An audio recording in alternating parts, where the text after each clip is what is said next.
Beaucoup de personnes pensent que nous ne devons pas juger tout court. Beaucoup de personnes pensent ça. Mais, mes chers frères et sœurs, ce n'est pas ce que la Bible dit. Tu dois juger. Tu dois juger. Entendez, mes chers frères et sœurs, voilà le verset qui pose problème. Matthieu, le chapitre 7, le verset 1 à 2. Ne jugez point, afin que vous ne soyez point jugés. Entendez ça, voilà la suite.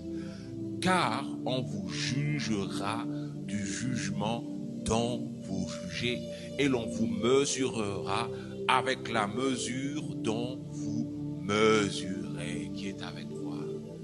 Lorsqu'on prend le verset dans son entièreté, on comprend alors, mes chers frères et sœurs, que c'est ce mauvais jugement que nous ne devons pas faire, ce jugement hâtif. Ce jugement hâtif que tu as sur les autres et que tu ne veux pas que les autres aient sur toi, qui est avec moi en cet instant. En vérité, nous devons juger. Amen, mes chers frères et sœurs.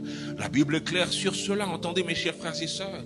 La Bible nous dit, dans Jean, le chapitre 7, le verset 24, ne jugez pas selon l'apparence, mais jugez selon la justice.